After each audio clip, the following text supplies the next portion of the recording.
Chapter 1: The Red Sky. The air was a thick soup of salt and rot. For 3 days that was the only air Isla Johansson breathed. It coated her tongue, clung to her clothes, and filled her head with a dull, constant pressure. The soundscape was worse, a symphony of putrescence. The rhythmic plink, plink, plink of viscous fluid dripping from an unseen height onto a taut, drum-like surface. The wet, tearing groan of immense tissues settling under their own weight. The low, sonorous moan of wind, passing through the colossal baleen plates that formed the bars of their prison's great maw. Isla ignored it all. She focused on the task, the only thing that kept the shrieking terror at bay. Her hands, raw and blistered, worked a shard of metal scavenged from the shipwreck. It was a piece of bulkhead, twisted and sharp. She ground its edge against a massive, bone-white rib that curved above them like the arch of a cathedral built for a forgotten god. Scrape, scrape, scrape. The grating noise was her anchor. It was physics, friction, cause and effect. In a world that had dissolved into a nightmare of biology, the simple, reliable laws of mechanics were her prayer. "You'll wear yourself out," a voice said unnervingly close. Isla did not startle. She had heard his approach, the soft squelch of his boots on the spongy, dark-red floor. She paused, wiping a string of sweat and grime from her brow with the back of her forearm. "It needs to be sharp, Kenji. This wall is 6 feet thick." Dr. Kenji Tanaka crouched beside her. His glasses were fogged and a manic gleam shone in his eyes. Unlike her, he was not a prisoner here. He was a tourist.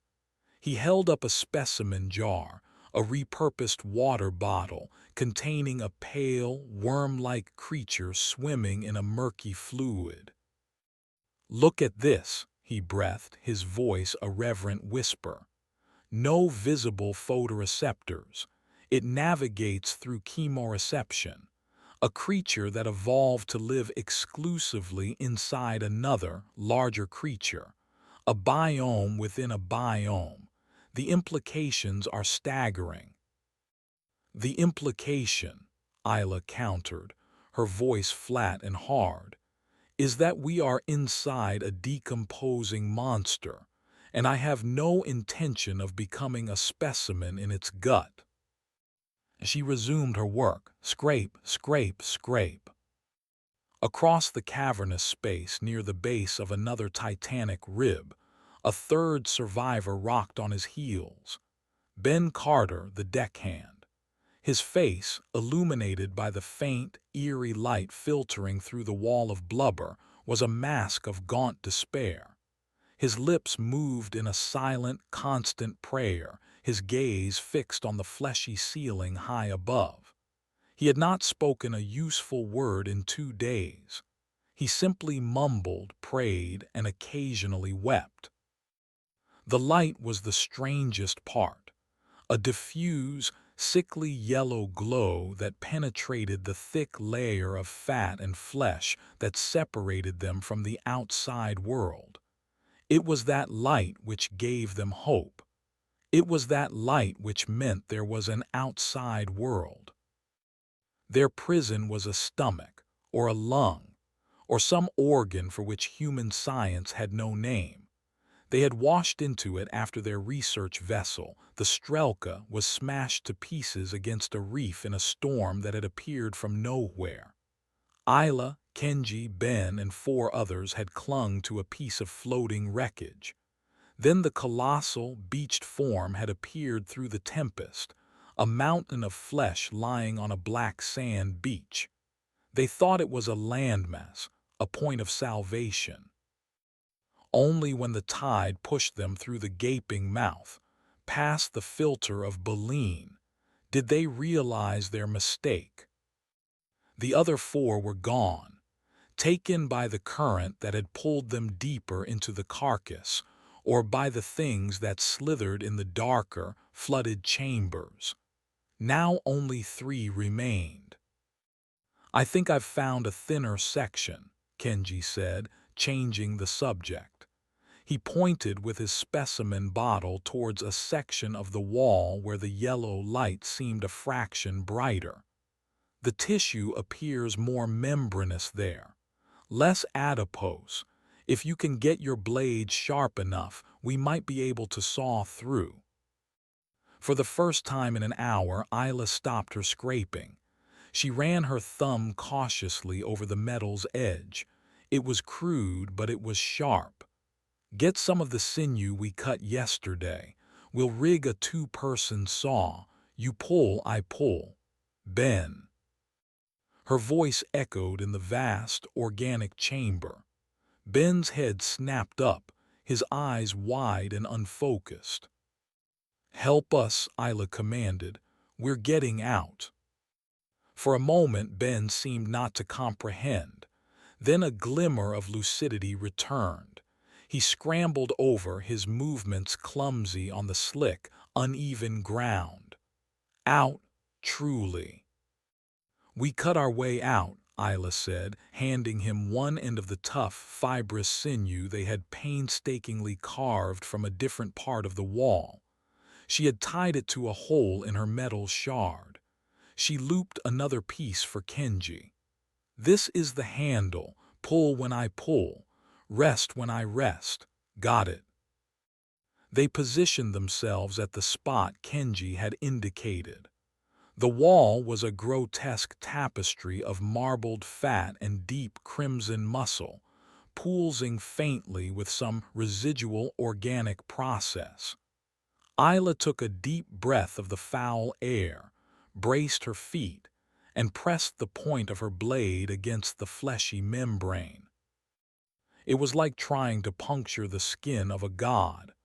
The blade sank in an inch, then met a tough, gristly resistance. And now she grunted. She and Kenji began to pull, a grotesque parody of lumberjacks felling a tree. The blade moved, tearing a ragged line in the wall. A thick, oily, amber-colored fluid, smelling like rancid honey and spoiled meat, oozed from the cut. It was grueling, nauseating work. Their arms burned, their hands bled. The stench from the opened wall was a physical assault, making their eyes water and their stomachs churn. Ben, tasked with wiping the blade clean with strips of his own shirt, gagged repeatedly. But they did not stop. The growing line of light from the outside was a promise of clean air, of solid ground, of rescue. Hours bled into one another. They worked until their muscles screamed and their minds went numb. The gash in the wall grew, a foot at a time. It became a long, weeping wound. Finally, with a great, sucking tear, a huge section of the membrane ripped open. Light, raw and unfiltered, flooded their chamber. It was not the gentle yellow they had grown accustomed to, but a fierce, crimson glare. Shielding their eyes, they stumbled towards the opening, a ragged, vertical mouth in the side of their fleshy prison. Isla was the first to look out. The hope that had sustained her for 3 days shattered into a million pieces. The air was clean, but it was thin and carried a metallic, alien tang. The ground was not black sand, but a fine violet dust that swirled in a faint breeze. Strange, crystalline structures that were not quite trees, with foliage of sharp blue-black leaves, dotted a landscape that stretched towards a jagged, mountainous horizon. But it was the sky that broke her. It was a deep, bruised crimson, as if they were standing inside a freshly bled wound. High above, 2 suns burned. One was a brilliant, small, white-hot point. The other was a colossal, swollen orb of angry orange, its surface churning with slow, visible storms. And hanging in the sky between them like a chip of obsidian was a moon that was a perfect, light-swallowing cube. What is this?" Ben stammered, his voice trembling. He fell to his knees in the violet dust. Kenji stepped past Isla, his jaw slack with awe.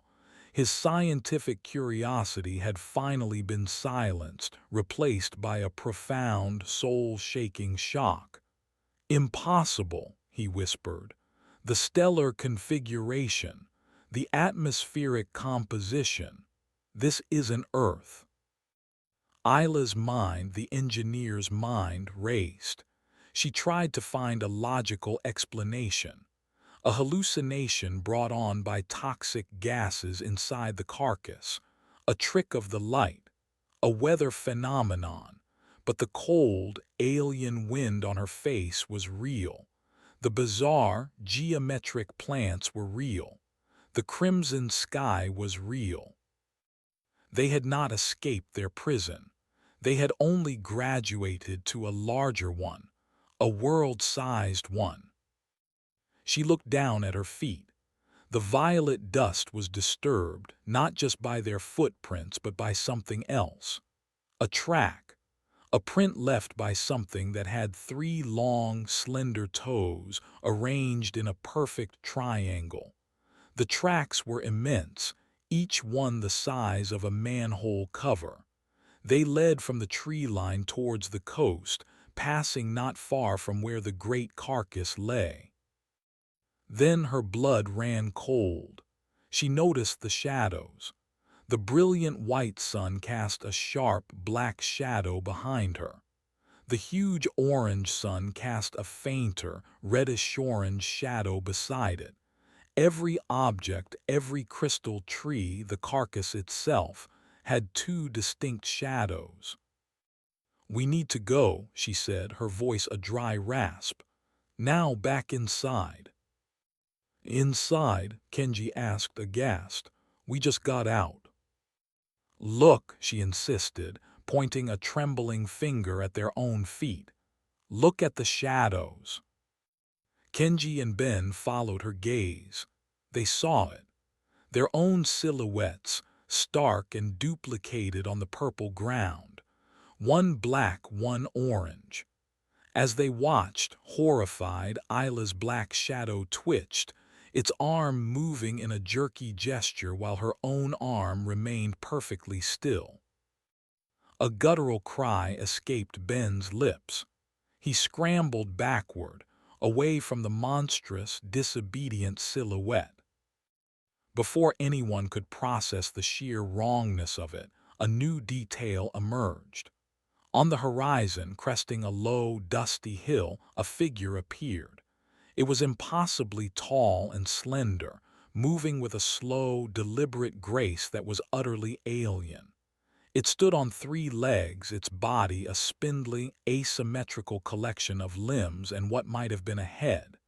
It was dark against the crimson sky, a moving stick figure of pure dread. It was the creature that had made the tracks, the shepherd. It paid them no mind.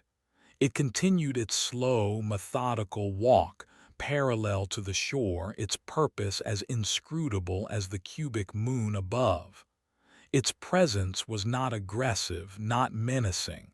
It was worse. It was a statement of fact.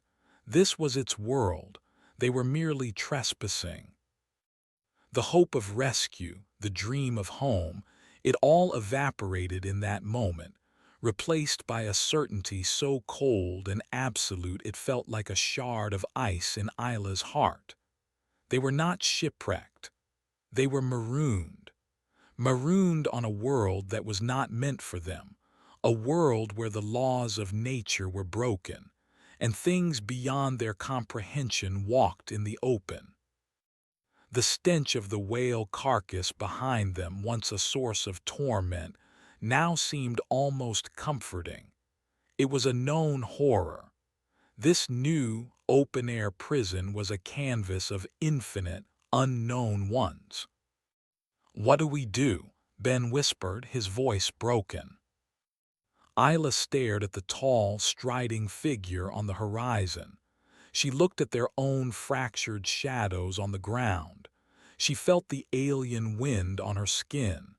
There were no maps here, no rescue parties, no rules. "We survive," she said, the words tasting like ash in her mouth. "We survive the day." Chapter 2: The Second Shadow. The initial paralysis lasted for 10 agonizing minutes. The three of them stood frozen at the threshold between the stinking, organic cave and the impossible world outside, their eyes locked on the striding figure of the shepherd. It moved without haste, a spindly titan against the crimson sky, its three legs carrying it with a smooth, unnatural gait across the violet plains.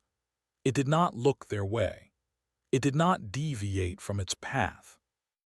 Its utter indifference was a chilling verdict on their own significance.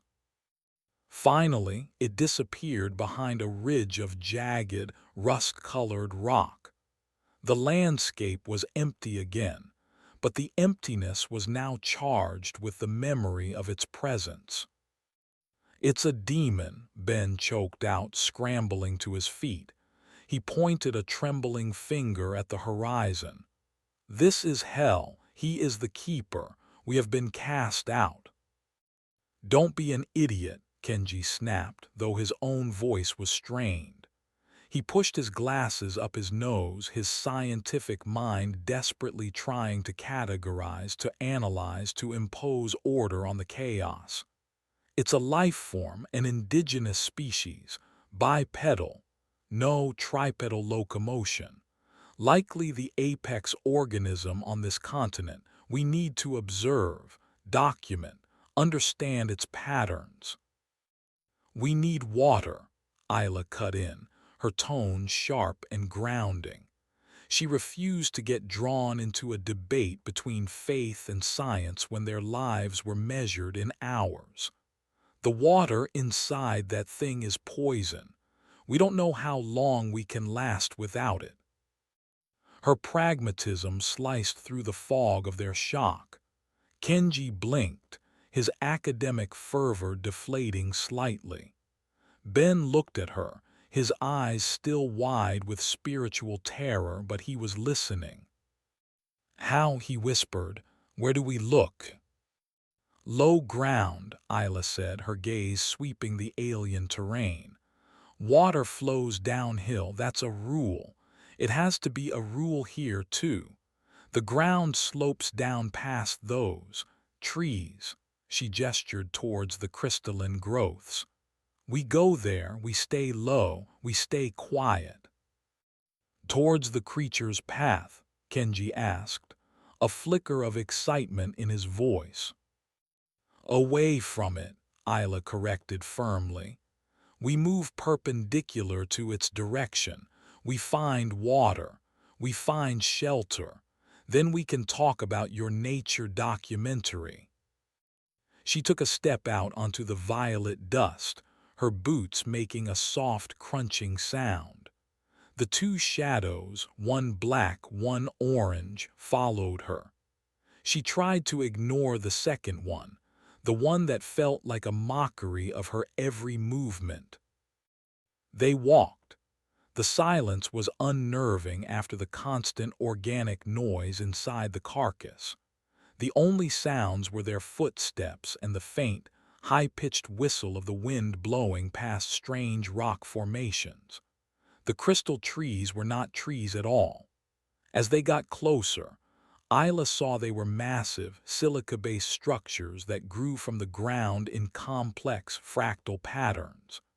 Their blue-black leaves were thin sheets of obsidian-like material that chimed softly when the wind blew. Kenji couldn't resist. He broke a small piece from one of the leaves and examined it, his professional instincts overriding his fear. Silicon-based flora, he murmured. Not carbon. Astonishing.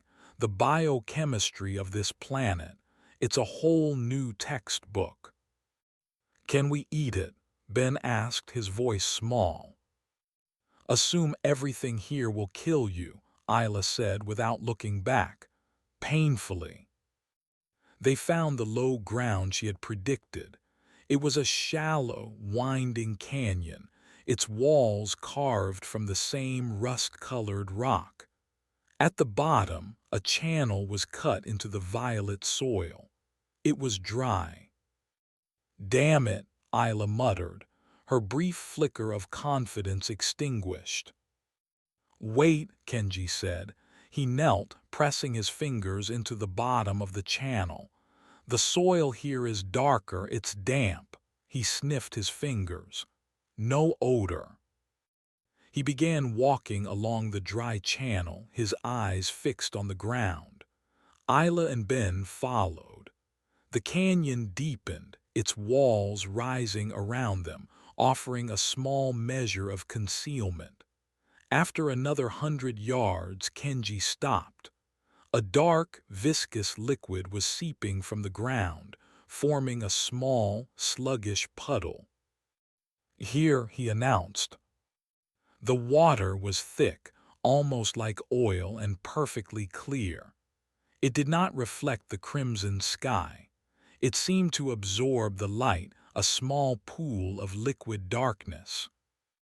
Ben recoiled. That ain't water, that's blood, the blood of the earth.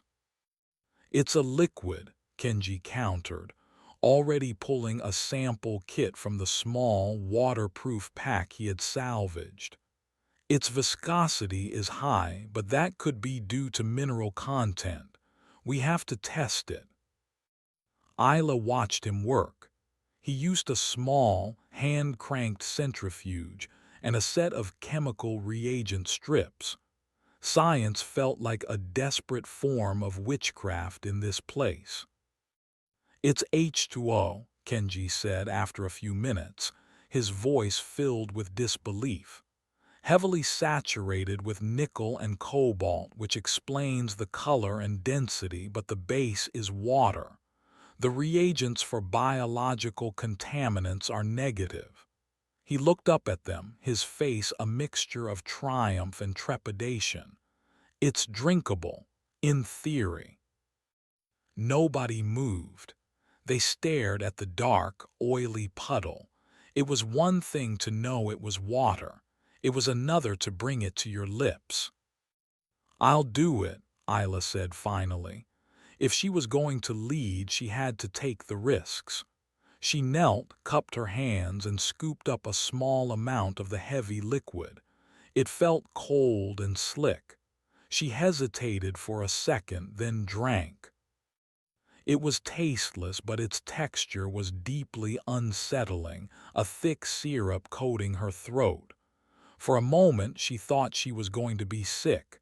Then the sensation passed. She waited. Her heart didn't stop. Her vision didn't blur. It's fine, she said, her voice hoarse. Drink, fill your bottles. Reluctantly, Kenji and Ben did the same, their faces screwed up in disgust at the texture. As they were filling their salvaged bottles, Isla noticed something on her arm. A small, slug-like creature, no bigger than her thumbnail, was attached to her skin. It was the color of a bruise and pulsed with a faint inner light. Get it off, Ben yelped, pointing. Isla tried to brush it away, but it was stuck fast. Panic flared in her chest. She drew the sharpened bulkhead shard and scraped it off, the creature making a wet popping sound as it came loose. It left behind a small, red mark. What was it? She asked, her breathing heavy. Kenji leaned in, his eyes wide with fascination. A parasite, obviously, some kind of sanguivore. He looked around the damp ground. This place must be infested with them. He nudged the creature with the toe of his boot. It did not move. The incident put them all on edge. They drank their fill quickly and moved on, scanning the ground and their own bodies with paranoid frequency. They needed shelter, a place to hide from the things that walked in the crimson daylight and whatever else might emerge in the alien night. The canyon seemed their best option. It offered cover from sight at least. They followed it for another mile, the walls growing higher and steeper. The discovery, when it came, was subtle. A change in the air, a growing sense of pressure. Isla stopped, holding up a hand. "What is it?" Ben whispered. "Listen," Isla said. There was nothing. No wind, no chiming of the crystal leaves, an absolute profound stillness. Then they rounded a bend and saw the source. The canyon opened into a small, bowl-shaped valley filled with a forest of bone-white growths. They were shaped like leafless, petrified trees, their surfaces smooth and pale. The ground beneath them was covered in a thick, gray dust. The moment they stepped into the valley, all sound ceased, not dampened but erased. Isla could see Kenji speaking, his mouth forming words, but she heard nothing. It was like watching a movie with the volume turned off. The silence was a physical weight pressing in on her eardrums. She shouted, a purely reflexive act. She felt the vibration in her chest, the straining of her vocal cords, but the air swallowed the noise without a trace.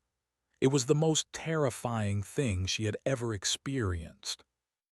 She gestured frantically, pointing back the way they came.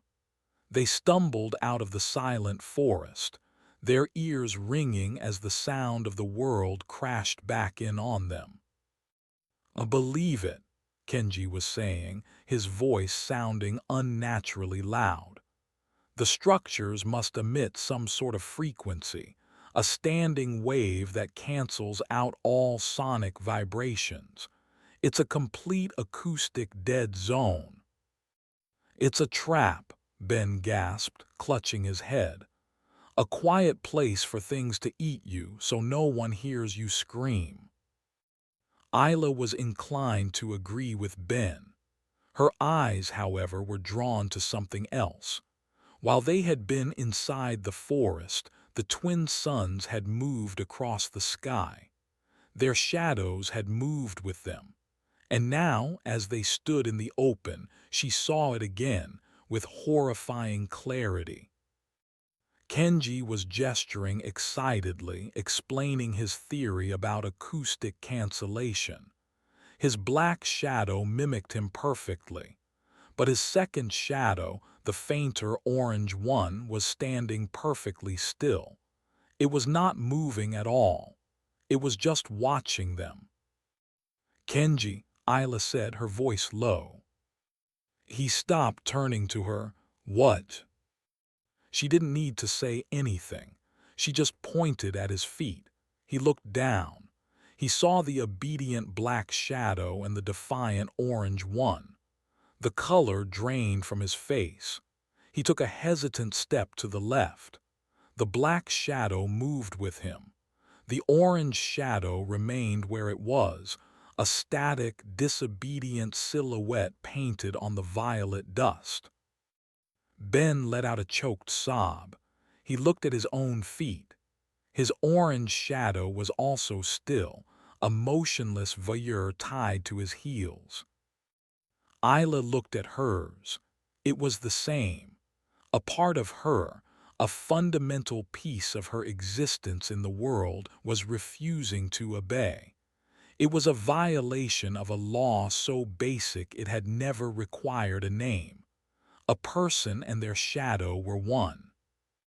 Kenji began to tremble, his scientific composure completely shattered. He waved his arms, jumped up and down, a frantic dance of denial. His black shadow aped his every move. His orange shadow stood still, a silent, contemptuous observer. The disconnect was a profound, psychological horror. It was a N Chinese letter that they did not belong here, that the very universe was rejecting their presence. "This can't be," he whispered, his voice cracking. "It's not possible. Shadows are just the absence of light. They can't do that." As if in response to his words, his orange shadow slowly lifted an arm, a gesture Kenji himself was not making. It held the pose for a second, a silent, alien wave, before slowly lowering the arm again. They were no longer just disobedient. They were independent. The fear they had felt upon seeing the shepherd was the fear of a mouse seeing a hawk, a primal, understandable dread of a predator. This was different. This was the fear of realizing the floor beneath your feet is not solid, that the air you breathe is a lie. It was the horror of absolute, fundamental wrongness. A low, guttural growl echoed from the cliffs above them. It was a sound that was distinctly biological, hungry and close. They had spent too long in the open. Something had found them. The three survivors huddled together, their backs to the silent forest, facing the unseen threat on the cliffs. But Isla's eyes were fixed on the ground, on the three orange shadows that had now all turned, with a slow, deliberate synchronicity, to face them. They were no longer just shadows. They were watchers, and they were waiting. Chapter 3: The Geometer's Path. The growl was a catalyst. It shattered their horrified trance and replaced it with a surge of pure, animal adrenaline. Isla reacted without thinking. Her engineer's mind, trained to assess structural weaknesses and points of failure, saw only one option. Survival was a problem of geometry. The threat was above them. The silent forest was behind them. The open canyon was a killing field. "Into the forest," she yelled, the words feeling clumsy and loud as the world's sound rushed back to her. "No, not in there," Ben cried, his face a mask of terror. "The silence." "It will hide us," Kenji shouted, his scientific mind instantly grasping the tactical advantage. "Its hearing won't work in there. It's our only chance." Isla didn't wait for consensus. She grabbed Ben's arm and hauled him backward, pulling him with her over the invisible threshold. The world went dead quiet again. The sudden sensory deprivation was dizzying, but the growl from the cliffs was gone, erased. She saw Kenji dive in behind them, his face pale but determined.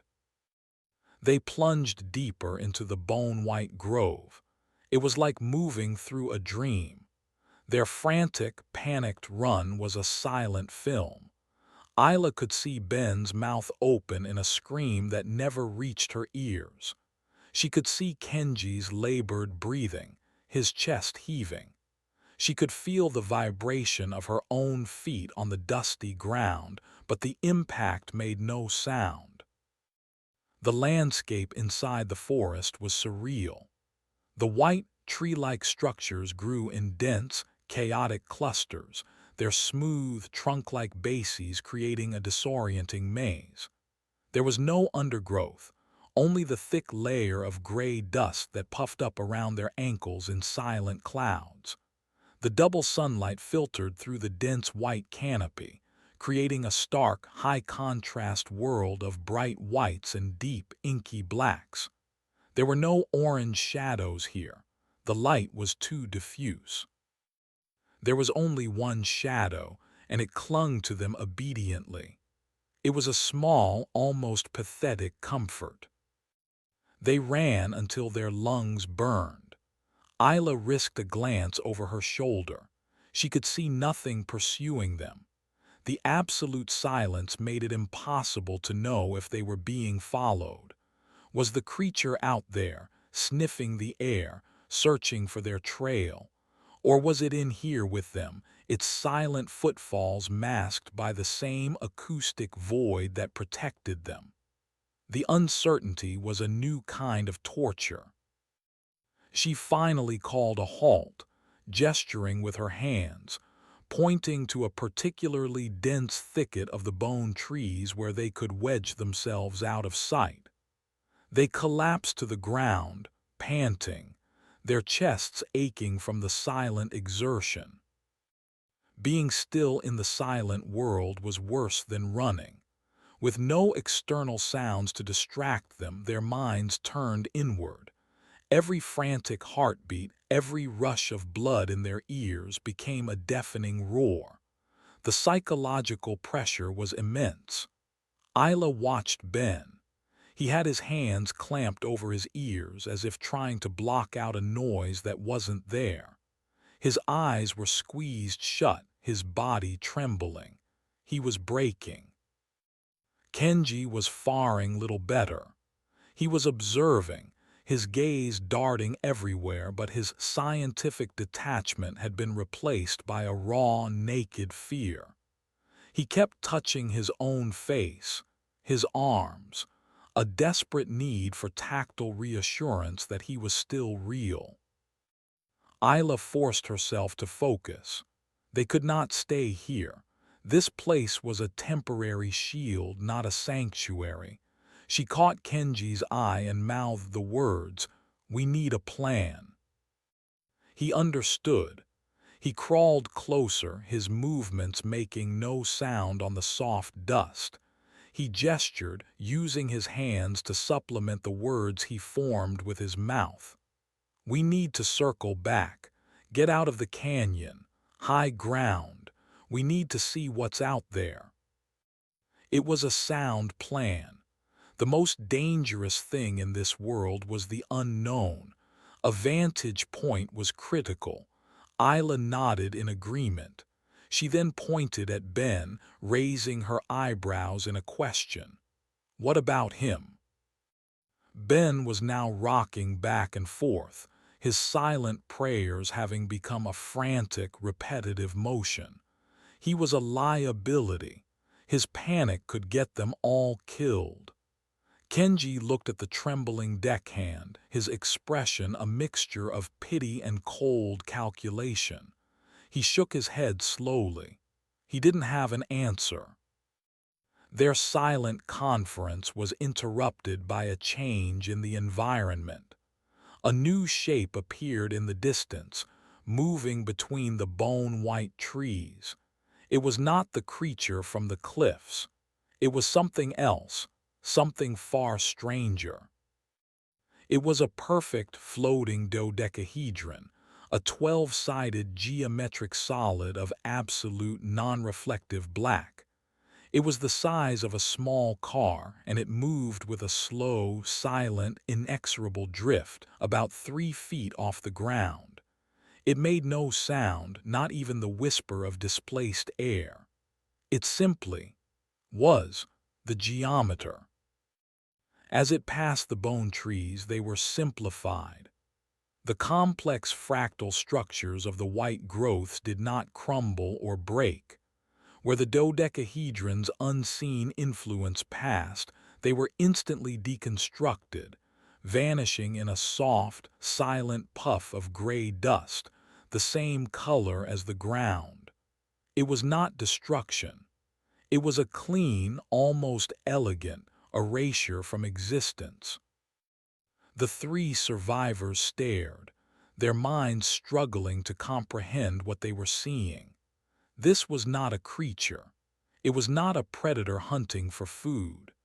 It was a force of nature, a mobile patch of universal law that unmade reality as it passed. It was following a straight, unwavering line through the forest, its path utterly indifferent to the obstacles in its way. and it was coming directly towards their hiding place. A new, colder terror seized them. This was not a thing they could fight. It was not something they could hide from. It was an event, a localized extinction, and they were in its path. Isla grabbed Ben's shoulder and shook him, trying to snap him out of his catatonic state. She pointed with a shaking finger at the approaching black shape. Ben's eyes widened. The abstract horror of the silence was replaced by the concrete, immediate horror of the geometer. He scrambled to his feet. They ran. Again, their flight was a silent movie of desperation. They had to move at a sharp angle to the geometer's path to get clear of its trajectory. Isla pushed them on, forcing a brutal pace. She didn't look back to see if the shape was following or changing course. She assumed it wasn't. It did not seem like a thing that would deviate. They burst out of the silent forest, gasping as the world of sound rushed back in. The air filled with the high-pitched whistle of the wind and their own ragged, desperate breaths. They did not stop running. They scrambled up the side of the canyon, their hands finding purchase on the rough, rust-colored rock. They hauled themselves over the lip, collapsing onto the violet dust of the plains above. They lay there for a long time, chests heaving, hearts hammering. From their new vantage point they could see the silent forest below, a pale white scar in the canyon floor, and they could see the geometer's path. It was a perfectly straight, 30-foot wide line of absolute nothingness, cutting directly through the grove from one end to the other. The bone trees on either side of the path were untouched. Inside the path there was only gray dust.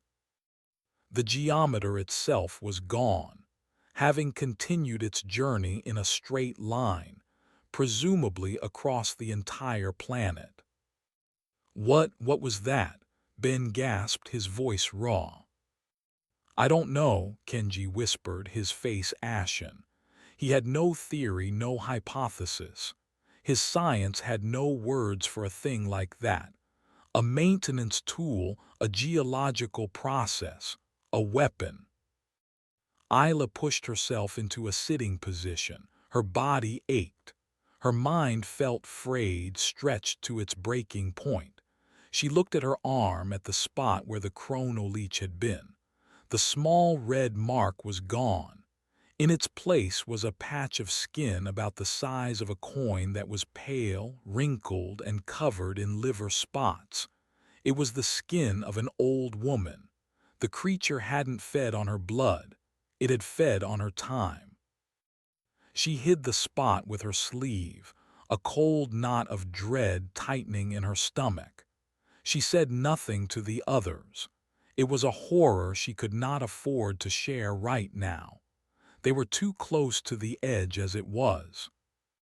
From their high ground they had a panoramic view of the alien landscape. In one direction lay the immense, decaying carcass of the whale creature, a fallen god on the shore of a dark, oily sea.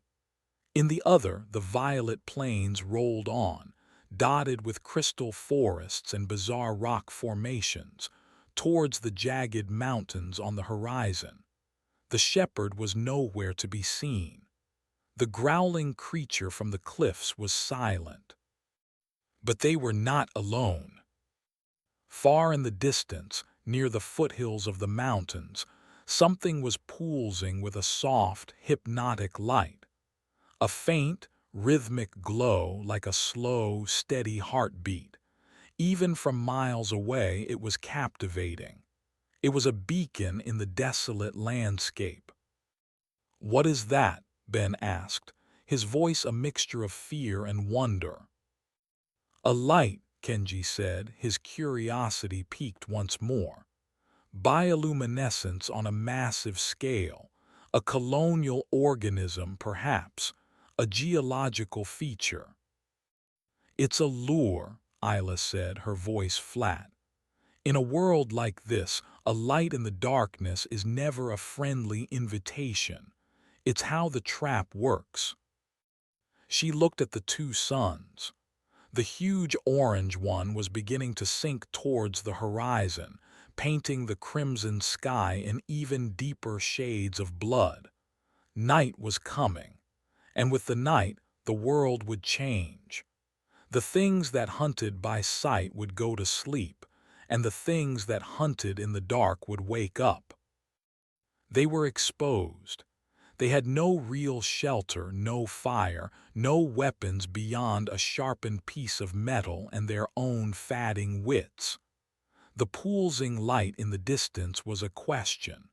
Was it a certain death, or a potential, however slim, for something other than huddling in the open and waiting for the end? As darkness began to creep across the landscape, their shadows stretched and faded. The disobedient orange shadows dissolved first, melting into the growing twilight. For a brief moment they were normal again, casting single, obedient silhouettes on the purple dust. But the relief was fleeting. It was only a reprieve. They knew that when the twin suns rose again, their spectral tormentors would return. The first star appeared in the sky. It was not white, but a piercing emerald green. "We have to choose," Isla said, her voice heavy with the weight of their impossible situation. "Do we stay here and wait for whatever comes with the dark, or do we walk towards the light?"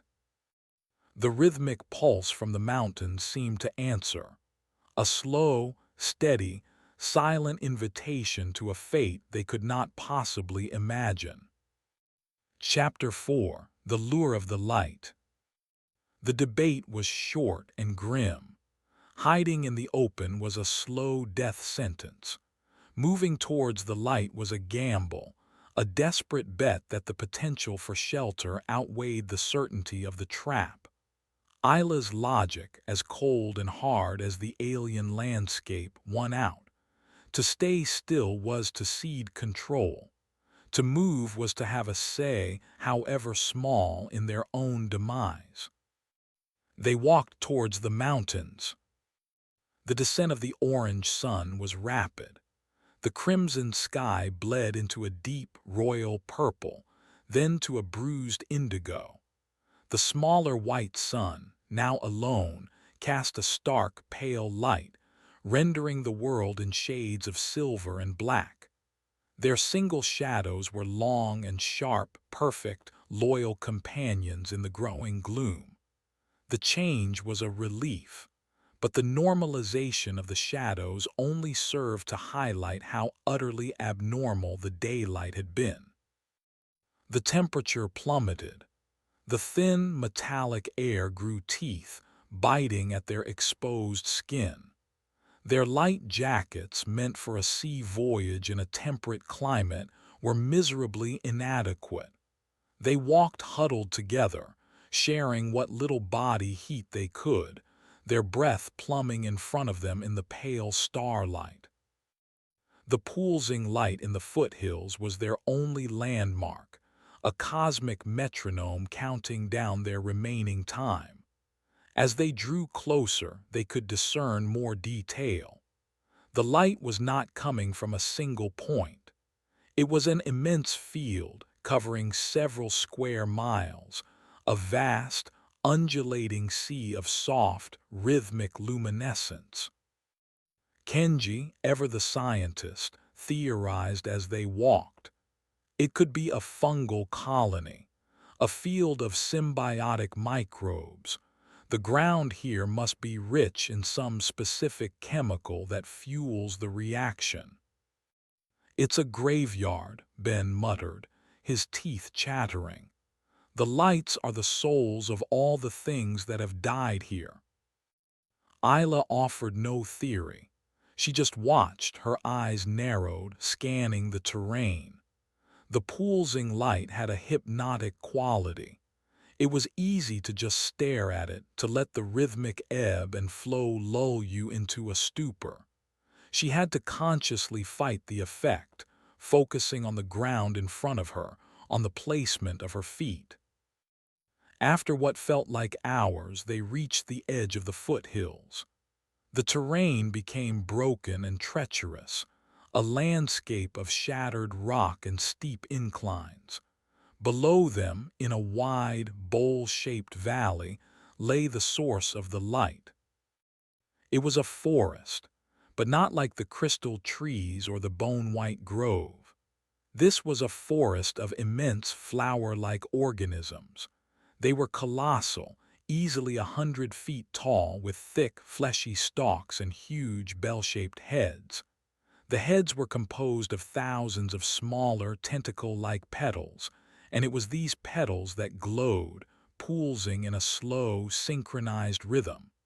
The entire valley breathed with a soft, silent, blue-green light.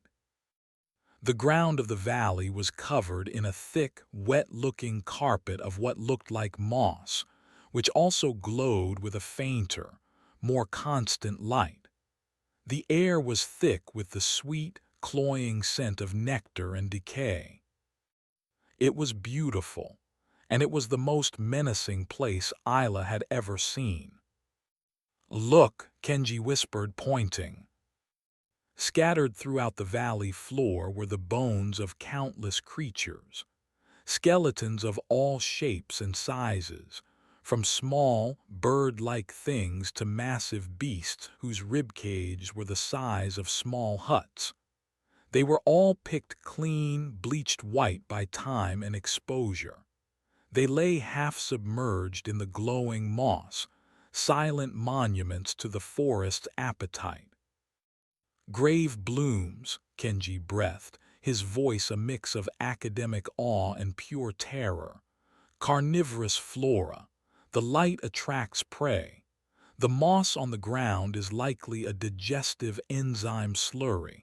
They fall, they get trapped, they are consumed." Ben made a retching sound. "I told you it was a graveyard." They had walked all this way, exhausted and freezing, only to find a death trap laid out on a planetary scale. Despair, cold and heavy, settled over Isla. She sank to the ground, pulling her jacket tighter around herself. The gamble had failed. It was then that she saw the movement. At the far edge of the glowing valley, nestled against the base of the mountain proper, was a cave. And standing near the mouth of the cave was a figure. It was humanoid, silhouetted against the glowing flora. For one wild, impossible moment, Isla thought it was another person, a survivor. Then the figure turned its head, and the light caught its features. It was a face of smooth, gray chitin with multiple, glistening black eyes. Two long, slender antennae twitched, tasting the air. Its body was thin, insectoid, covered in the same segmented armor. It was one of the glass striders, the crystalline predators Kenji had hypothesized about. But it wasn't hunting. It was standing guard. As they watched, another figure emerged from the cave. This one was human.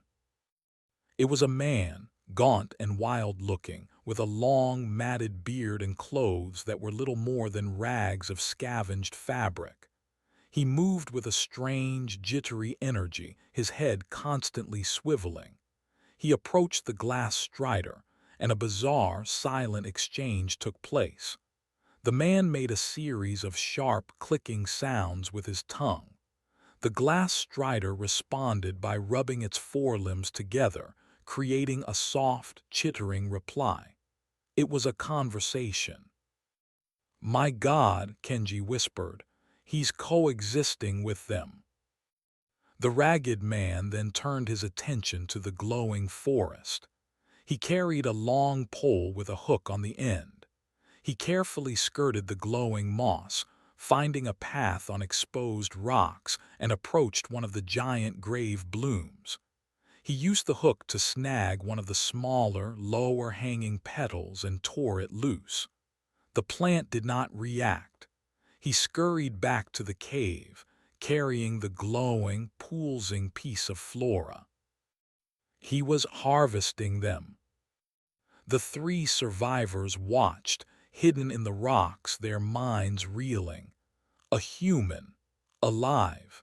He had found a way to survive in this nightmare world. He had found a way to communicate with the monsters. "We have to talk to him," Isla said, her voice firm. He was their only hope. He knew this world. He knew how to live here. "Are you insane?" Ben hissed. "Did you see the thing he was talking to? He's one of them now. He's a monster." "He's a survivor," Isla countered. "And he's our only chance. We approach slowly. We show we aren't a threat." "He might see us as competition," Kenji warned. "Or as food. We know nothing about his state of mind." "It's a risk we have to take," Isla insisted. "Staying out here is not a risk. It's a certainty. We will freeze to death or be eaten by morning." Her logic was inescapable. With extreme caution, they began to make their way down the rocky slope, towards the edge of the glowing valley. They moved slowly, carefully, trying to stay in the shadows outside the reach of the forest's light. Their goal was the cave. The journey took the better part of an hour, a nerve-shredding crawl from one rock to another. The glass strider remained at its post, a silent, multi-eyed statue. It seemed to be watching the forest, not the surrounding area. Finally, they reached the edge of the valley floor, a mere 50 yards from the cave entrance.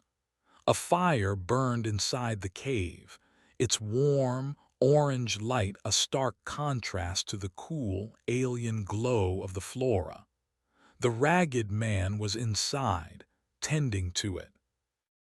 Isla took a deep breath. "I'll go first, you two stay here. If things go wrong, run." She stepped out from behind the cover of the rocks, into the edge of the blue-green light. She held her hands up open, to show she was unarmed. "Hello," she called out, her voice sounding small and fragile in the vast, silent valley. The effect was instantaneous. The glass strider at the cave mouth whipped its head around, its multiple eyes focusing on her.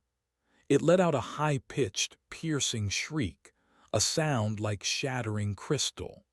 From the shadows all around them, a dozen more glass striders materialized, their crystalline bodies, which had been perfectly camouflaged against the rocks, now catching the light as they moved. They had been surrounded the entire time. The ragged man appeared at the mouth of the cave, his face contorted in a mask of fury and panic. "Fools!" he screamed, his voice a hoarse, unused croak. "You fools! You've brought them right to my door, the sound. They hunt by sound." Before Isla could react, the glass striders were moving. They did not run. They flowed over the ground with a terrifying, silent speed, their mantis-like limbs a blur of motion. They were not converging on Isla. They were converging on the rocks where Kenji and Ben were hiding. The two men had been exposed. Their frantic, terrified heartbeats, the sound of their own breathing, their whispers. The creatures had been listening, pinpointing their location with an accuracy that was terrifyingly absolute. "Run!" Isla screamed, but it was too late. The creatures were on them. She saw Kenji go down, a crystalline claw swiping him from his feet. She saw Ben, paralyzed by fear, simply stand there as two of the creatures descended upon him. The ragged man at the cave mouth did nothing. He just watched, his face a grim mask. "The quiet ones survive," he hissed, more to himself than to her. "Only the quiet ones." Isla stood frozen, halfway between the cave and the slaughter, trapped in the ethereal, deadly light of the grave blooms. Her companions were being torn apart, and she was next. The creatures would finish with them, and then their multifaceted eyes would turn to her. She was alone, utterly and completely alone. Chapter 5: The Quiet Man. The slaughter was brutally efficient. There was no struggle, no prolonged fight for survival. Kenji was silenced mid-scream, a crystalline forelimb sharp as obsidian driving through his chest. Ben simply vanished under a pile of skittering, translucent bodies. The sounds were sharp, wet, and blessedly brief. The glass striders were not cruel, they were machines built for a single purpose. Isla watched, paralyzed, a cold, empty void opening in her chest. The pragmatic engineer, the terrified biologist, the broken deckhand. Their desperate three-person society, forged in the belly of the whale, had just been brutally liquidated. The creatures finished their work. They did not feed. They simply ensured the sources of the noise were extinguished. Then, as one, their multifaceted heads swiveled in her direction. Dozens of black, glistening eyes fixed on her. The silence of the valley pressed in, broken only by the crackle of the fire from the cave and the frantic, hammering beat of her own heart. This was it, the end of the equation. She braced herself for the rush, for the slash of a crystalline claw. But it didn't come. The glass striders remained where they were, their antennae twitching, their strange, alien bodies perfectly still. From the cave, the ragged man spoke, his voice a low, urgent rasp. "Don't move, don't speak, don't even breathe loud. Your heart is a drum. Try to calm it." His words were absurd. Calm down, but what choice did she have? She forced herself to obey, drawing in a slow, steadying breath, holding it, then releasing it in a silent stream. She focused on the pulsing light of the grave blooms, trying to match her heartbeat to their slow, hypnotic rhythm. Thump, thump. Glow, thump, thump. Glow. Slowly, agonizingly, the panic receded, replaced by a numb, icy resolve. She was a machine with a problem to solve. The problem was survival. The input was silence. The glass striders seemed to relax. A few of them turned their heads away, their attention drifting back towards the glowing forest. They were still aware of her, a silent perimeter of jagged, crystal death, but she was no longer an immediate threat. "Now," the ragged man said, his voice a mere whisper on the wind. "Walk, slowly. No sudden movements. Come to the cave." Isla obeyed. Each step was a deliberate, calculated act. She placed her feet on the ground as if walking on a sheet of thin ice, avoiding loose rocks, making no sound. The violet dust seemed to swallow what little noise she made. She kept her eyes on the man, on the flickering firelight behind him. It was a beacon of warmth and life in a world of cold, silent predators. The 50-yard walk felt like a journey of 1,000 miles. The black, unblinking eyes of the glass striders followed her every move. She could feel their alien intelligence assessing her, measuring the sound of her blood moving through her veins, the tiny electrical sparks of her nervous system. She did not look towards the rocks where Kenji and Ben lay. She could not. To look would be to acknowledge the void they left, and that acknowledgement would surely make a sound. Finally, she reached the mouth of the cave. The ragged man grabbed her arm, his grip surprisingly strong, and pulled her inside. The warmth from the fire was a shocking, welcome embrace. He did not let go until they were deep inside, the blue-green light of the valley a distant, muted glow. The cave was a single, large chamber. A fire burned in a ring of stones in the center. The walls were covered in crude, charcoal drawings, images of the shepherd, the glass striders, the geometer, the twin suns. It was a madman's Rosetta Stone, a field guide to a world of horrors. Piles of furs from unrecognizable creatures served as bedding. The air smelled of wood smoke, cooked meat, and unwashed human. The man finally released her. He was thin as a rail, his skin tanned to the color of old leather and stretched tight over his bones. His eyes were a pale, washed-out blue, and they darted constantly, never settling in one place for long. He was a creature made of pure, distilled paranoia. "You are a fool," he hissed, his voice cracking with disuse. "A noisy, clumsy fool. You almost got me killed." "They were my friends," Isla said, her own voice a dry croak. The words felt hollow, inadequate. "They were liabilities," the man snapped. "They were noise. In this world, noise is death.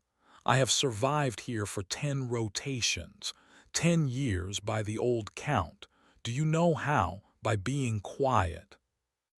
He scurried over to a pile of supplies and brought back a water skin and a piece of cooked meat on a stick. He shoved them into her hands. "Eat. Drink. Your stomach is making noise." Isla did as she was told. The water was the same oily, heavy liquid from the canyon, but it was life. The meat was tough and stringy, with a gamey, unfamiliar taste, but it was the first real food she'd had in what felt like a lifetime. The simple act of eating grounded her, pulling her back from the brink of shock.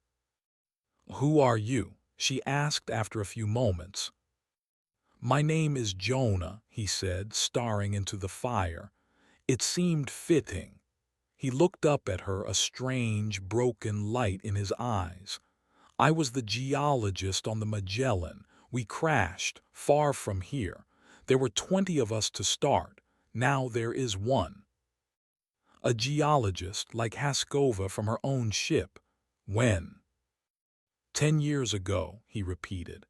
"The first lesson is the hardest, the quiet. The striders hear everything. The beat of your heart, the crunch of your boots, the slide of your clothing. You learn to move like a ghost or you die." He gestured to the drawings on the wall. "The second lesson is the patterns. Everything here has a pattern. The shepherd walks the same path every day, tending his garden. The geometer erases the old paths, making way for the new. The suns rise and fall. The grave blooms lure the noisy animals to their deaths. It's all a machine. A great, terrible machine. You don't fight the machine. You learn to hide in its gears." Isla looked at the charcoal drawings. They were a testament to a decade of terrified observation. He had mapped the shepherd's route. He had timed the geometer's appearances. He had identified which plants were edible and which would paralyze you. It was a masterpiece of survival, written in the language of insanity. "The striders," she said, her voice barely a whisper. "You live with them, you talk to them." Jonah let out a dry, humorless chuckle. "Talk? No, I negotiate. They are the masters of this valley. They tolerate me because I am useful. I bring them things. I warn them of the shepherd's approach, and I provide a service." He looked at her, his pale eyes pinning her in place. "I keep the valley clean of noise." The implication was horrifying. He hadn't just watched Kenji and Ben die. He had allowed it. He had judged them, found them wanting, and let the Striders deliver the sentence. They were just scared, Isla said, a surge of anger cutting through her numbness. Scared is noisy, Jonah replied, his voice flat and final. Here there is no difference between scared and dead. He picked up the glowing petal he had harvested, its light pulsing softly in the dim cave. He began to grind it against a stone, mixing it with some kind of animal fat. The light keeps the merc crawlers away. The scent masks my own. Everything has a use. Everything is a tool. You will learn this, or you will end up as another set of white bones in the garden outside. He fell silent, concentrating on his task. The only sounds were the crackling of the fire and the soft, rhythmic grinding of the stone. Isla sat by the fire, the borrowed warmth doing little to chase away the chill that had settled deep in her soul. She was alive, but she was a prisoner again. A prisoner of a madman and his silent, crystalline gods. She looked at the cave entrance. The glass striders were still out there, a patient, silent cordon. There was no escape. She was in a new kind of whale, a cave of stone instead of a belly of flesh. And her new companion, her only link to the human race, was a man who had forgotten what it meant to be human.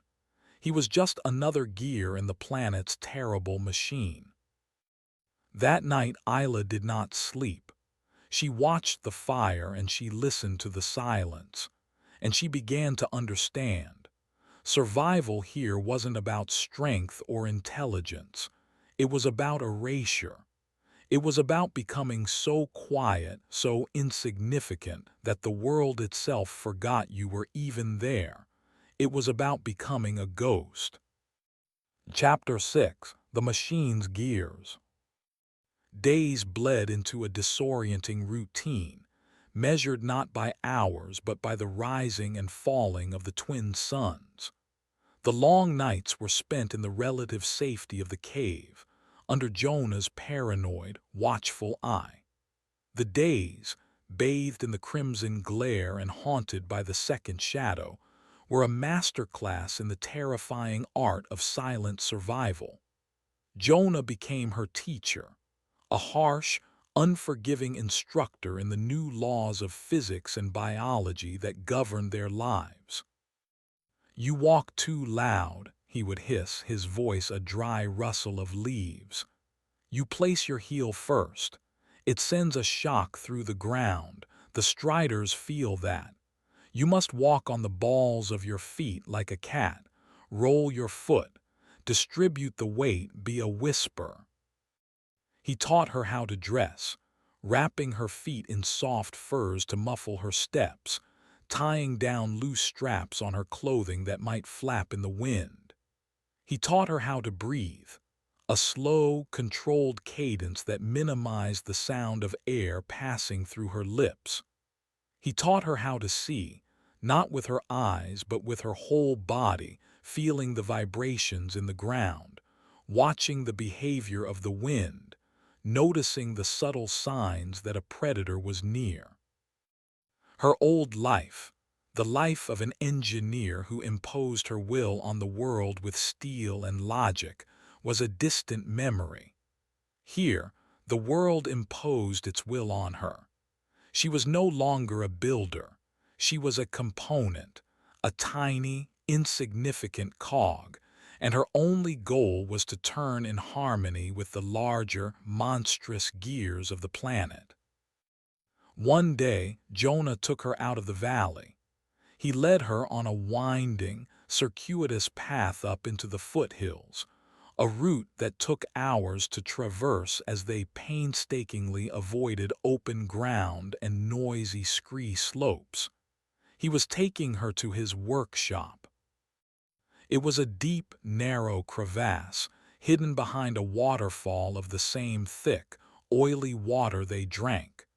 Inside, the air was cold and damp, but it was completely concealed. Here, he kept his real treasures, not food or water, but knowledge. Scraps of metal from his own shipwreck, the Magellan, were laid out neatly. He had spent years hauling them here. He had fashioned them into crude tools, knives, scrapers, even a hand-cranked drill. And on the largest, flattest piece of bulkhead, he had scratched his masterpiece, the map. It was a sprawling, intricate diagram of the surrounding region, updated over 10 years of meticulous, terrified observation. It showed the shepherd's daily migratory path, marked with a thick, ominous line. It showed the territory of the chitin screamers, the locations of silent forests, the breeding grounds of the chronoleeches. It was a map of certain death in every direction. "We are here," Jonah said, pointing to a small circle at the base of the mountains. He then tapped a spot a few miles away. "This is a geometer's path, old, 10 years old from when I first arrived." He traced a line from the path towards a series of jagged peaks. "I have a theory. The geometer is not random. It is a terraforming tool. It erases the old growth, the exhausted land. And afterward something new grows, something useful." He led her to the edge of the crevasse. From here, they had a view of the old geometer's path he had pointed out. It was no longer a line of gray dust. It was a vibrant, green ribbon cutting through the violet landscape. The color was so startlingly familiar, so reminiscent of Earth, that it made Isla's heart ache. "Carbon-based flora," Jonah whispered, his voice filled with a rare, almost manic excitement. "It only grows in the wake of an erasure event. It is the only food source on this planet that is truly safe for us. The machine provides, but it only provides for those who are patient." He explained his grand, desperate plan. He had been waiting for a new geometer event closer to their valley. He would follow in its wake after the dust had settled and harvest the new, safe growth. It was a plan that relied on the planet's horrifying clockwork, a symbiosis with the very forces that sought to erase them. Isla felt a flicker of something she hadn't felt since before the shipwreck: admiration. Jonah was mad, yes, but his madness was a finely tuned adaptation to this world. He had not just survived, he had understood. Their journey back to the cave was a harsh reminder of the price of that understanding. As they crept along a high ridge, they heard it, a psychic shriek that pierced their minds without ever touching their eardrums. Isla clutched her head as a vivid, horrifying image flooded her vision. The bridge of the Strelka, alarms blaring, water pouring through a shattered viewport. The faces of her crewmates contorted in terror as the sea consumed them. The memory was so real, so visceral, she could taste the salt. "Chitin screamers," Jonah hissed, pulling her down behind a rock. "Don't fight the vision. Let it pass through you. It's just a reflection. It's not real." The hallucination faded, leaving her trembling and nauseous. Below them, a flock of the bat-like creatures swarmed around a large, four-legged beast that was thrashing on the ground, caught in the grip of its own worst fears. The screamers descended upon it, their sharp claws tearing it apart. "Another gear in the machine," Jonah murmured, his eyes cold and clinical. "Fear is a weapon here, like sound, like light." When they returned to the Valley of the Grave Blooms, the glass striders were agitated. They skittered back and forth near the cave entrance, their antennae twitching wildly. They smell blood, Jonah said, sniffing the air. Not ours, something else. Inside the cave, the reason was clear. Lying near the fire was the broken body of a merc crawler, the amphibious creature from the swamps. It was dead, its skull crushed, and huddled over it, drinking its dark blood, was another human. She was young, barely out of her teens, with wild, red hair and eyes that burned with a defiant fury. She was dressed in patched-together leathers and carried a spear tipped with a sharpened crystal. She looked up as they entered, her lips curled back in a snarl. She was not a ghost like Jonah, nor a shocked survivor like Isla. She was a warrior. "Who are you?" the girl demanded, her voice loud and clear, a shocking violation of the valley's first rule. Before Jonah could scream at her to be quiet, the girl pointed her spear at the cave entrance. "Don't worry about them," she said with a confidence that was utterly insane. "They're scared of me." Isla looked outside. The glass striders were still there, but they kept their distance, a nervous, chittering perimeter. They would not enter the cave. How? Isla breathed. The girl grinned, a feral, triumphant expression. She held up her other hand. In her palm she held a small, pulsating orb of blackness, a miniature, captured geometer, no bigger than a marble. It did not erase what it touched. It was contained somehow. But the glass striders could clearly sense its terrifying power. "Everything in this world is a tool," the girl said, her voice dripping with contempt for their fear. "You just have to be strong enough to pick it up."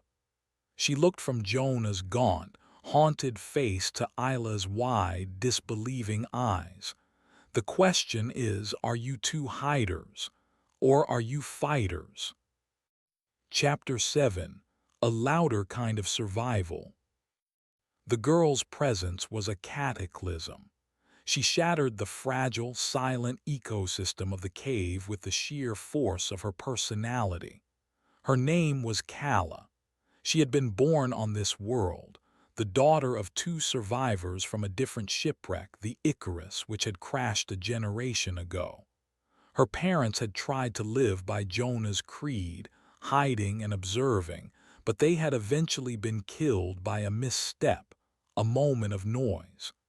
Kala had learned a different lesson. She had learned that to be prey was to be temporary. The only long-term solution was to become a predator. "You live in a graveyard and call it a home," she said, her voice echoing in the small cave, a sound that made Jonah visibly flinch with every syllable. "You let these glass insects dictate your every move.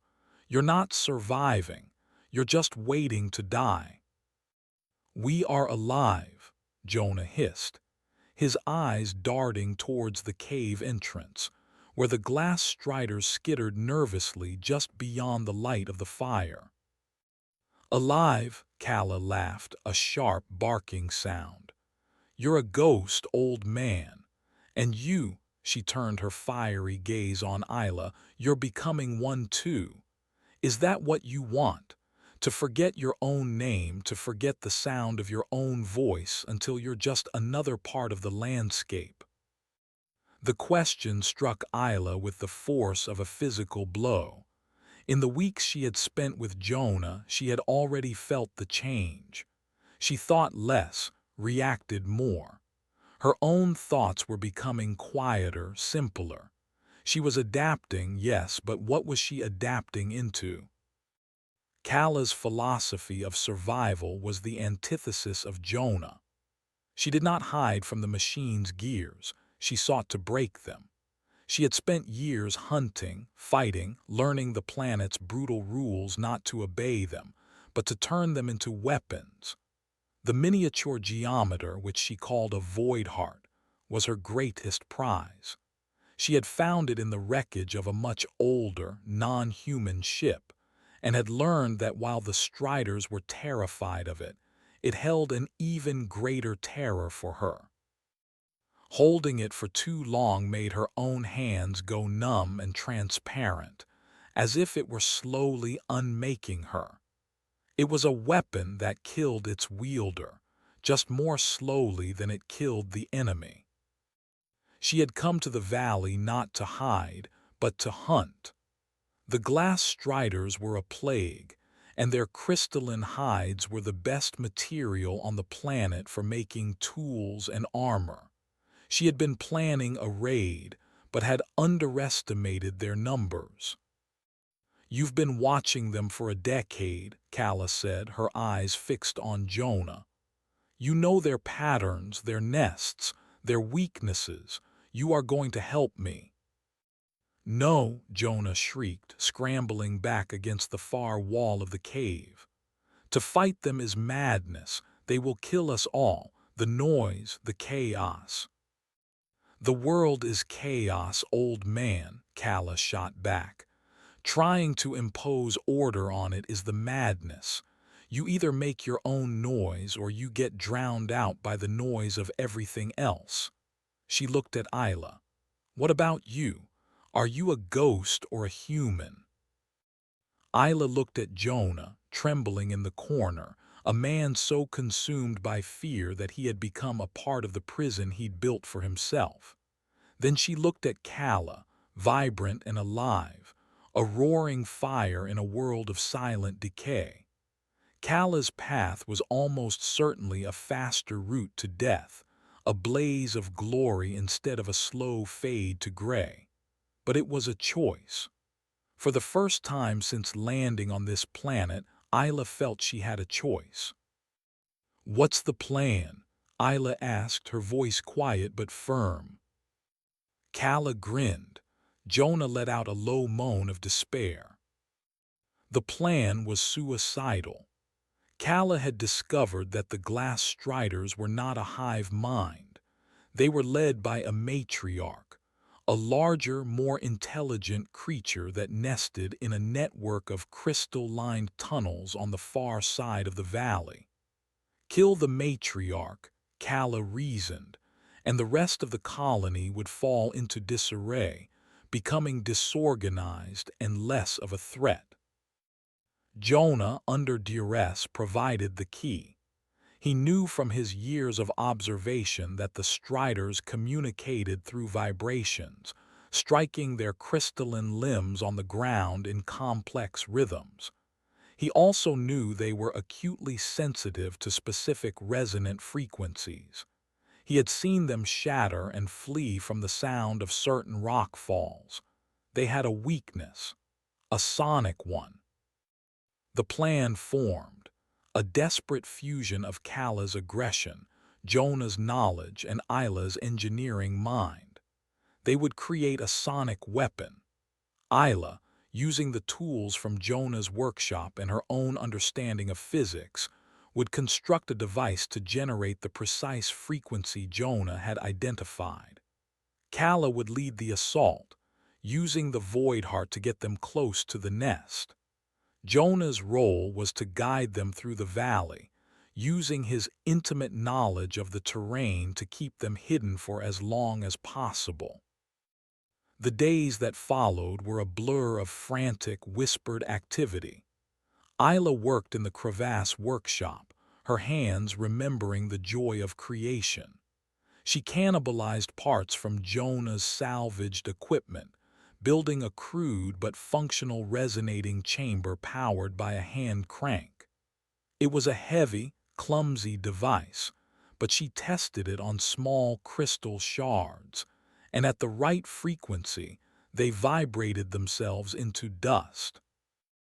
Jonah was a wreck, a bundle of frayed nerves and panicked whispers, but he held up his end of the bargain. He drew detailed maps of the Strider patrol routes, of the entrance to the matriarch's nest. He was a man acting against his own every instinct, and the strain was breaking him. Calla was in her element. She trained Isla how to fight, how to use a spear, how to move with a predatory grace. "You think like an engineer," she said during one of their sparring sessions. "You look for weaknesses. Good. Everything here has one. The trick is living long enough to find it." The night of the assault was moonless and cold. The grave blooms cast their eerie, pulsing light over the valley, illuminating the stage for their desperate play. Calla held the void heart in a leather-wrapped fist, the orb of nothingness seeming to drink the light around it. Isla carried the heavy, resonating device on her back. Jonah led the way, a hunched, terrified shadow. The glass striders parted before them, skittering away from the palpable aura of the void heart. Calla's gambit worked. They were able to cross the valley floor, the field of bones, and reach the base of the cliffs on the far side without being attacked. The entrance to the nest was a jagged fissure in the rock, its interior lined with gleaming, razor-sharp crystals. The air inside hummed with a low, vibrational energy. "She is in the heart of the nest," Jonah whispered, his teeth chattering. "The central chamber. I can go no further." He sank to the ground, his courage completely gone. "Stay here," Calla commanded. "We'll do this ourselves." She and Isla entered the tunnels. The interior was a breathtaking, terrifying crystal cathedral. The humming grew louder, a constant, thrumming bass note that vibrated in their bones. The tunnels twisted and turned, a confusing labyrinth. Strider drones scurried past them in the darkness, but they too shied away from the void heart. They finally reached the central chamber. It was a vast cavern, its walls, floor, and ceiling composed of massive, perfectly formed crystals that pulsed with a faint, internal light. And in the center, suspended in a web of thick, crystalline strands, was the matriarch. It was immense, the size of a truck, its body a complex jewel of interlocking crystal plates. It had dozens of limbs, and its head was a massive, multifaceted gem that glowed with a cold, intelligent light. It was beautiful, ancient, and utterly alien. It did not move as they entered. It simply watched them, and Isla had the distinct impression that it had been expecting them. Calla raised the void heart. "Now, Isla." Isla unslung the device from her back, her hands shaking. She set it on the ground and began to turn the crank, her heart hammering against her ribs. The device whined, the sound climbing in pitch. The crystals on the cavern walls began to vibrate, the humming growing dangerously loud. The matriarch reacted. It did not attack. It emitted a single, powerful, resonant pulse. It wasn't a sound, it was a wave of pure force. Isla's device exploded, sending shards of metal flying. The void heart in Calla's hand flared and then winked out, its power instantly neutralized. They were disarmed, trapped. The matriarch unfurled itself from its web, its many crystalline legs touching the ground with a sound like 1,000 tiny chimes. It was not angry. Its intelligence felt cold, ancient, and vast. It took a step towards them, and then another. It was then that Isla noticed the walls of the cavern. Carved into the giant crystals were images, just like the ones in Jonah's cave. But these were not crude charcoal scratches. They were intricate, precise engravings, telling a story that was millions of years old. She saw images of the shepherd, not as a creature, but as a machine, planting the crystal seeds that grew the forests. She saw the geometer not as a random force, but as a harvesting tool, clearing the way for new life. She saw ships, dozens of them from countless different alien races, crashing on the planet over the eons. And she saw the whale creature she had arrived in, not as an animal, but as a biological ark, a living ship designed to carry colonists to new worlds. The planet hadn't trapped them by accident. It was designed to do so. It was a museum, a zoo, a prison for the entire galaxy shipwrecked. The matriarch was not a monster. It was a curator, a warden, and they were just the latest, noisiest acquisitions. The creature stopped before them. It raised one of its forelimbs not to strike, but to show them something held in its delicate, crystalline claws. It was a small, rusted piece of metal. On it, stamped in faded letters, were the words, SS Icarus. The matriarch had been watching Kala for her entire life. It had watched her parents. It had watched Jonah. It was all a part of the exhibit. Kala stared at the piece of her parents' ship, her warrior's fury draining away, replaced by a look of profound, soul-crushing despair. They hadn't been fighting for their lives. They had just been playing a role, a pre-written part in a drama that had been running for millennia. They had never had a chance. The matriarch let the piece of metal fall to the crystal floor with a soft clink. The sound echoed in the vast, silent cavern, a final, damning judgment. Chapter 8: The Exhibit. The revelation in the matriarch's cavern broke them in different ways. Kala, the warrior, the one who defined herself by her struggle against the world, was shattered. The knowledge that her entire life had been an observed performance, that her rebellion was not a threat but merely interesting behavior, hollowed her out. The fire in her eyes dimmed, replaced by the vacant, haunted look Isla had seen in Jonah. She had not been fighting a wilderness. She had been rattling the bars of a cage. Isla, the engineer, felt a different kind of horror. She saw the sheer scale of the system, the ancient, intricate design of the planet-sized trap.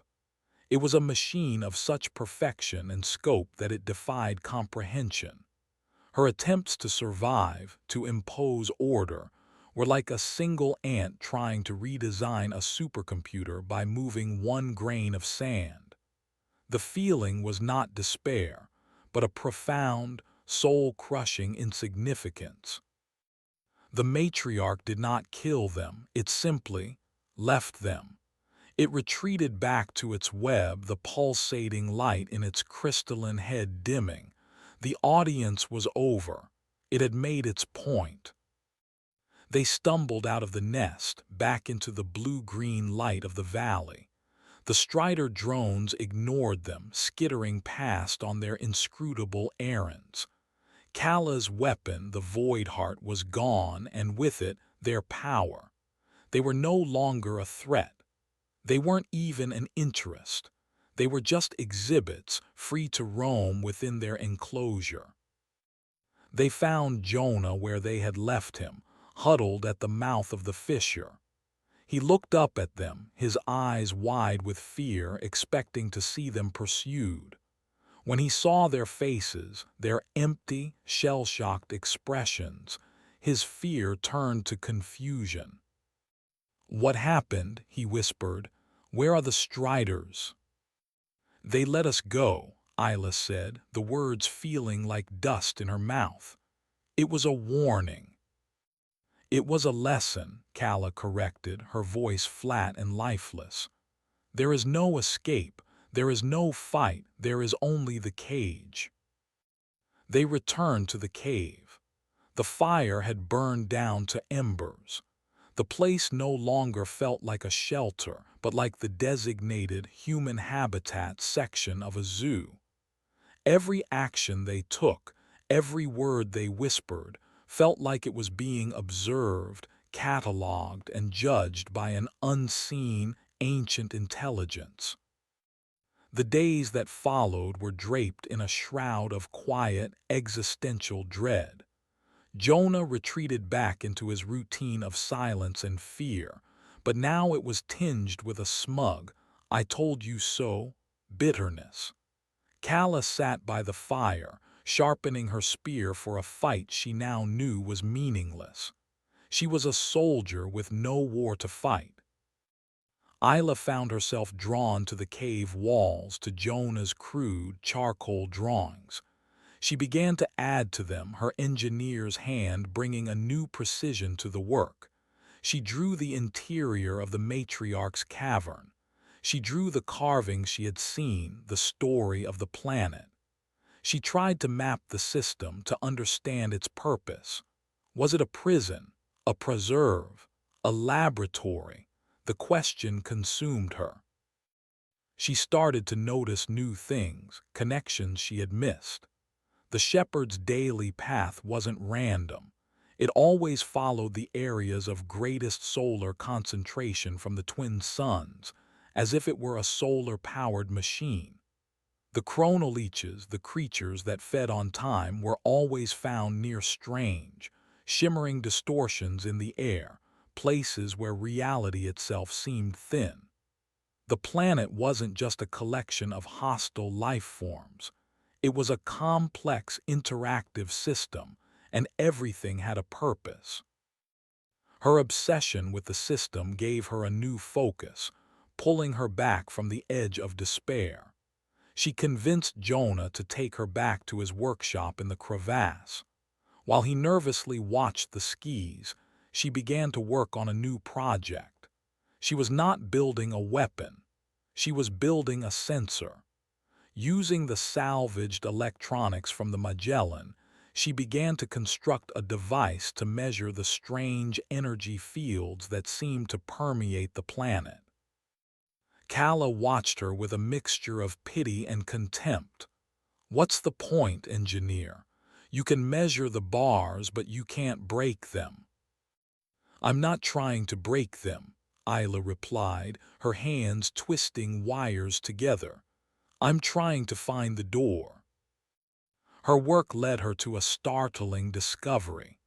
The shimmering distortions in the air, the places where the chronoleeches congregated, were points of dimensional instability. Her device registered chaotic, unpredictable energy signatures in these zones. They were weak, transient, but they were not of this world. They were leaks, cracks in the walls of the cage. She cross-referenced the locations of these leaks with Jonah's map. A pattern emerged. The leaks were most frequent and most powerful when the planet's strange, cubic moon was at its zenith. A new, impossible hope began to dawn in Isla's mind. The whale creature that had brought them here was a biological ark, a ship that traveled between worlds. What if it hadn't just crashed? What if it had been pulled here, through one of these weak points? What if the way in was also the way out? The largest, most stable distortion was located miles away, in a desolate region known as the Glass Desert, a place Jonah had marked on his map with a skull and the single word, Mirages. It was a place where the twin suns heated the crystalline sand to incredible temperatures, creating shimmering heat hazes that could drive a person mad. And according to Jonah's timetable, the cubic moon would be at its highest point over the desert in 3 days. It was a long shot, a hypothesis built on desperate hope and scraps of alien science. But it was better than sitting in a cave and waiting to die. She presented her findings to the others. "I think I've found a way out, a dimensional weak point.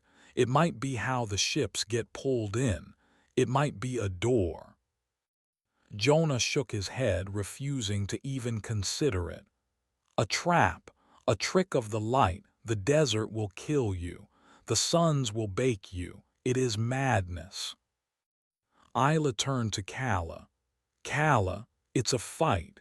Not against a monster of flesh and blood, but against the cage itself. Isn't that what you've always wanted? For the first time in weeks, a flicker of the old fire returned to Calla's eyes. A chance to strike back, not at a creature, but at the very fabric of their prison. It was a challenge she couldn't refuse. One last fight, Calla said, picking up her crystal-tipped spear. I would rather die in the desert reaching for a door than rot in this cave. Jonah watched them, his face a tragic mask of fear and resignation.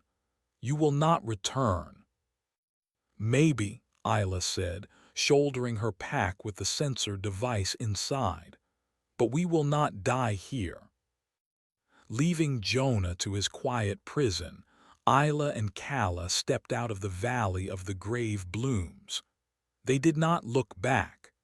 They set their faces towards the shimmering heat of the glass desert, towards a final, desperate gamble against the fundamental laws of their alien world. They were walking towards a mirage, hopping to find a reality they could call home.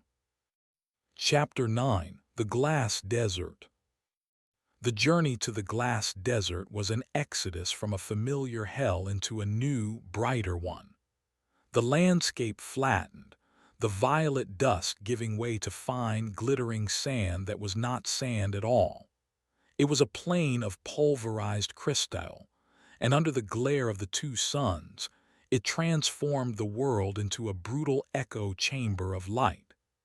The heat was a physical weight, pressing down, baking the moisture from their bodies and the hope from their hearts. They traveled during the brief, pale twilight hours cast by the white sun alone, and hid during the peak crimson glare of the double daylight. They huddled under rock outcroppings, their skin blistering, their minds reeling from the relentless heat. The second shadows returned, stretching and capering on the glittering plains, no longer just disobedient but overtly mocking.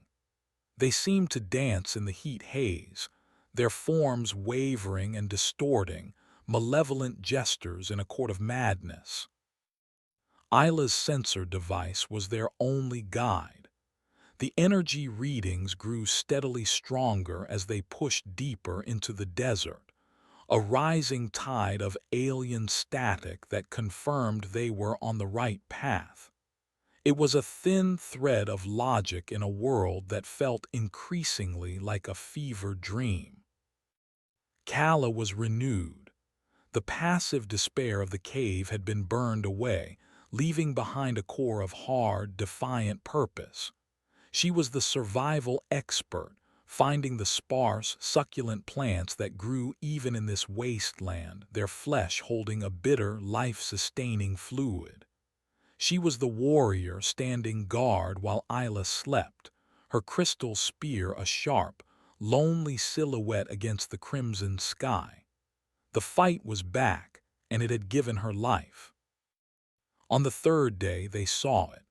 It was not a shimmer in the air, not a subtle distortion. It was a visible wound in the fabric of reality. On the horizon, a colossal, silent vortex of churning light and color hung in the sky, a whirlpool of impossible geometries and colors that the human eye was not meant to process. It was beautiful and nauseating, a hurricane of pure energy that seemed to bend the desert around it. This was the door. The mirage, Calla breathed, her voice filled with awe and terror. It's real, Isla said, her own voice trembling as she checked the readings on her device. The needle was off the scale. The energy is stable. It's a permanent gateway.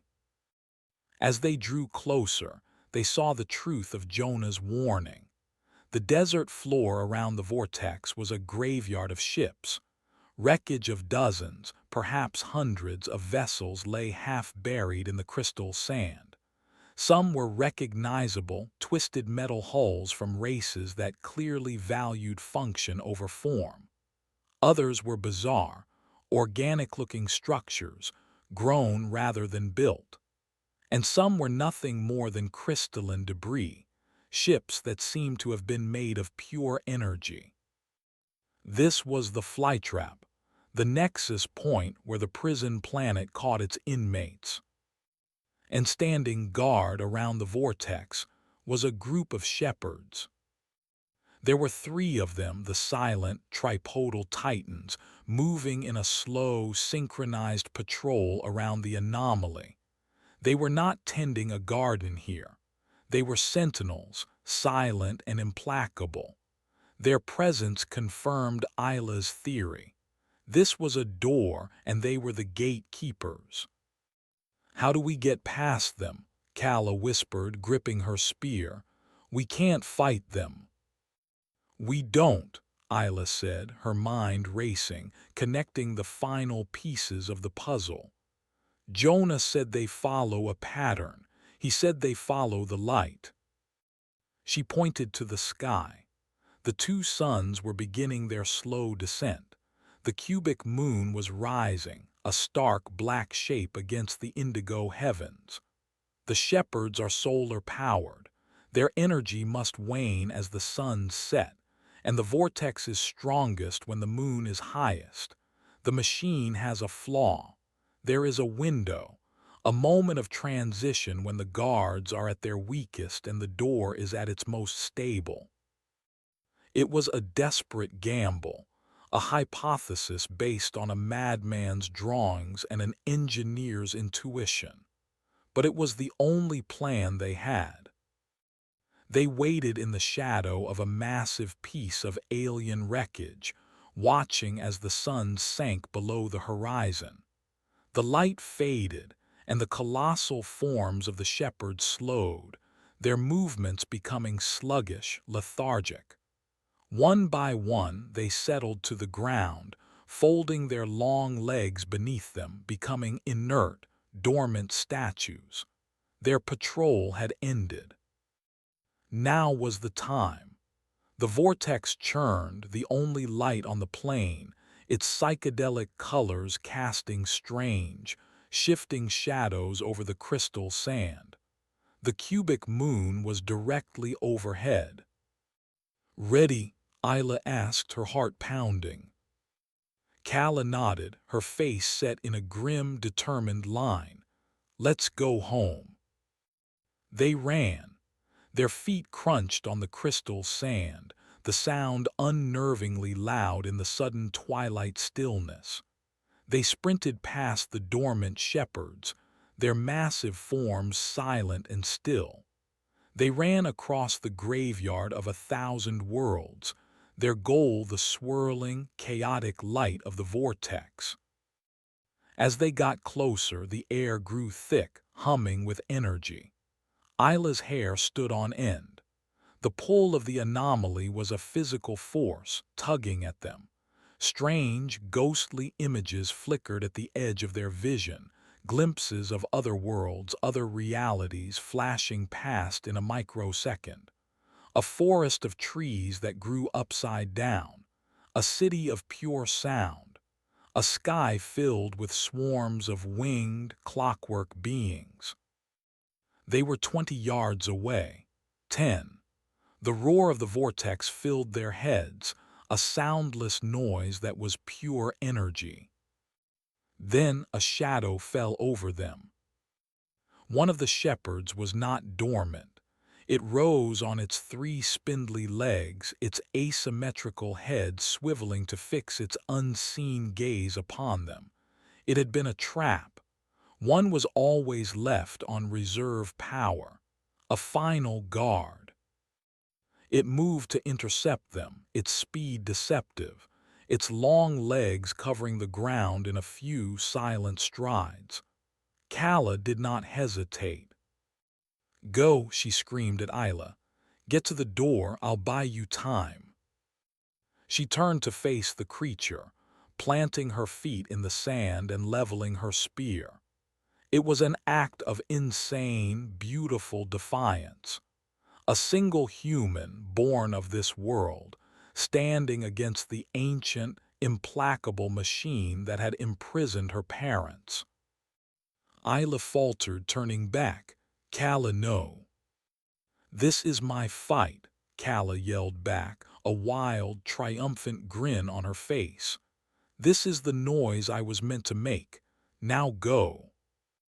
The shepherd was upon her. Calla lunged, driving her crystal spear into one of the creature's legs. The weapon shattered on the alien metal, doing nothing. The shepherd did not even seem to notice. It raised one of its spindly limbs, a tool extending from its tip, not a weapon, but something designed to simply move an object. Isla knew she had only a second. She turned and sprinted the final few feet, Calla's defiant war cry echoing behind her. She did not look back. She could not. She threw herself into the vortex. The world dissolved.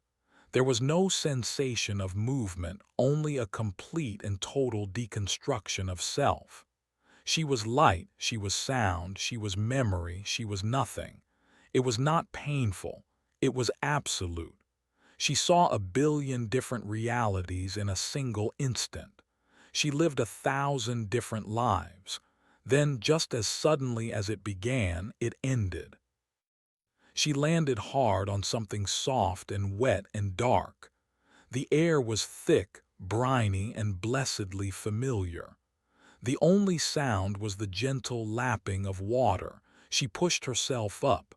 Her hands sank into black, wet sand. She was on a beach, a real beach.